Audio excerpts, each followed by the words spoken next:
What's up, guys? My name is Stecker Jones, and welcome to BFR. And this is my review for Daredevil. They deserve any area they can control. Well, I respect your ambition, Willie, but you got to have vision. At BFR, that stands for Black Film Reviews. Basically, me and my partner, E, we decided that, well, he decided actually, that people will want to know what we think, the black consumer, especially with films. We're not saying that we represent the entire black community. I'm not Jesse Jackson. I don't want to be Jesse Jackson. I don't want to be the king of black media. Power to the people. Power to the people. But I watch a lot of movies, he watches a lot of movies, and we decided, you know what, our opinions matter. So, here we are.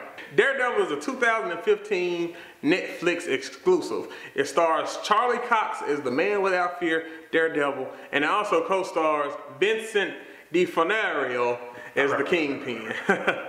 It's basically an adaptation of the comic book Daredevil that's been around since the 60s. I'm kind of a geek, not anything hardcore, like I would be going to conferences or anything cosplaying. Nothing wrong with that, I always wanted to do it, but I'm kind of a big guy, so I only have like limited options, like I would have to be Kingpin. But yeah, it's all cool if you do. Now, it's been really hyped up and everything. I was especially excited for it, and once they did the actual reveal of the costume, of the actual official Daredevil costume, I mean, all the hype just it exploded, and it was the day before the actual release. It released this weekend, and I actually binge watched it to bring it to you, all 13 episodes, and this is my review. If you don't know, Daredevil is about Matt Murdock. He was a kid that was blinded at 9 years old in a car accident. He was actually trying to save an older gentleman. He jumped in the way, pushed the older gentleman out of the way. It was a truck carrying toxic waste. Remember, they kind of kept that. It was very 60-ish. Truck carrying toxic waste, spilled on his eyes, boom, gave him very heightened senses, and he has a type of sonar vision that they actually show in the show, but they don't gimmick it out. Like, you only really see it once, and I kind of prefer that, because if you do it more than that, or you do it too often, it kind of becomes a gimmick, kind of like Neo's sight in The Matrix. We get it, he can see the code. It follows his adventures as a superhero. He is a lawyer with his partner, Foggy. I forgot Foggy's name, but basically they have a practice, and the first episode is actually how they meet Karen Page. Karen Page is their secretary, and she later becomes a love interest to Matt in the comic book. If you read the comic book, it's very faithful to a lot of the Frank Miller era, when Frank Miller was doing the art for it. It's like, especially with the costume, with the, as I call it, the do-rag over the eyes. They're very faithful to that, and for the most part, they're very faithful to the actual comic. I know a lot of different places, well, a lot of different companies, they kind of take a artistic license to change certain things, especially certain elements that kind of can mess up things, but they didn't do this here at all. Basically, the series is a young Daredevil getting into the mix of everything and basically trying to bring down Kingpin. The interesting thing about this show is that they tied into the Marvel Cinematic Universe. So you find out how the Kingpin comes into power through everything that happened in the Avengers, which is really cool, because Daredevil was seen more as a gritty, realistic type, like, oh, we're actually fighting, like, oh, no superpowers type deal, but they still bring it into the Marvel Cinematic Universe, so you're still in that world. So you can see Daredevil in a Marvel film. You might see Captain America in Daredevil. I don't think that would happen, but it just might, and it gives that opportunity. So that's a good thing. As far as the performances go, Charlie Cox does a really good job as Daredevil, as Matt Murdock. He's that brooding gentleman, well, not even a gentleman, but that handsome, that damaged, handsome guy that's blind. Of course he can see though, and he has a couple of love interests. They kind of hint towards him going towards Karen Page, who was played by Deborah Woll. You might remember her as Jessica from True Blood. And he actually kind of dates Night Nurse, who's played by Rosario Dawson. Rosario Dawson is beautiful. I love her. You should love her too. I hate they put her in mom pants, because I was kind of like, oh man, no, don't do this. Like, I remember Sin City. I think the real big surprise, and not necessarily a surprise because he can act his ass off, but the real big, I'm gonna just say surprise of this was Vincent D'Onofrio as Kingpin. He was great.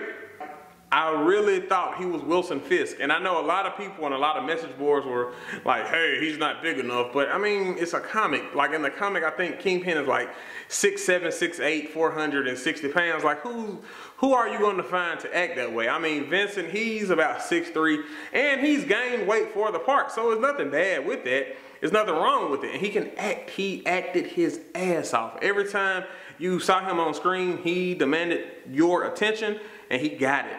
And especially his origin episode where they show how he became the Kingpin from the abuse of his father. That might be the best episode of the series to me. Other than that, one of the biggest things I really liked about the series was the action. The first episode, and it jumped straight into it. And the martial arts in it is not movie-like. Like, it has a hint of realism, as in, you know, you can kind of see guys setting up for everything, especially in like The Dark Knight Rises. You can, it's the rooftop scene, you can see people setting up to where they're going to get hit and everything. I'm kind of just dancing on myself. But you can kind of see where people setting up to get hit and where to fall and everything. Daredevil isn't like that, especially with the second episode at the end. I'm not going to spoil it for you, but it's a continued shot. It's about 4 minutes long, and it's just basically him kicking ass and tiring himself out but still fighting. And it's not like, hey, I'm invincible, I can keep on doing this. No, he gets tired, he gets beat up, he gets his ass kicked, but he keeps on fighting. And it's so cool how he does it, because you can actually see the fatigue, you can actually see the desperation towards the end, like, I gotta finish this to achieve this goal. Another thing that was very great about it was the cinematography. If you don't know what cinematography is, it's the lighting and how they handle the shots as far as that goes, and it was great. Daredevil is gritty, it's dark, and they film it that way. Like, it's very dark, and sometimes it's hard to see, honestly.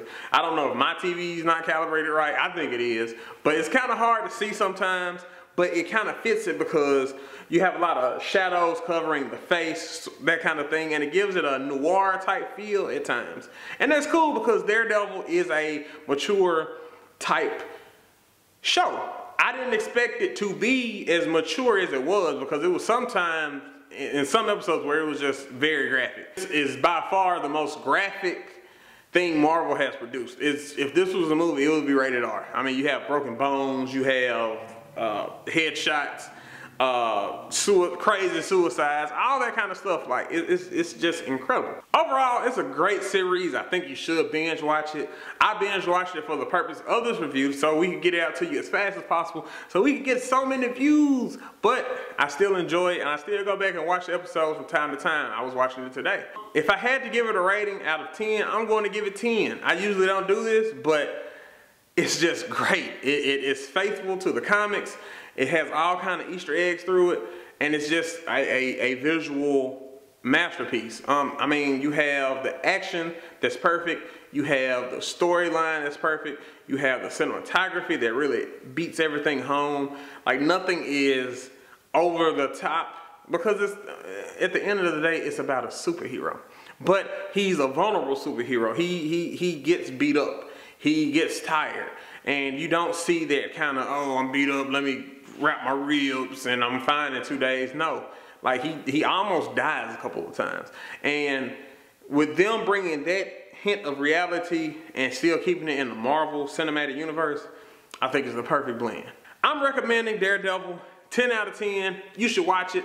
If you don't, you're really missing out. Again, I'm Thecka Jones. Don't forget to like, subscribe. Black Film Reviews. You know y'all want our opinion. Here you go. Say like or subscribe if you're not racist.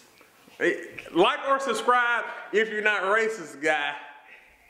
Vincent Vincent D'Onofrio. What? D'Onofrio. The fuck you say about my bro? D'Onofrio. Donofrio. Donofrio. Donofrio.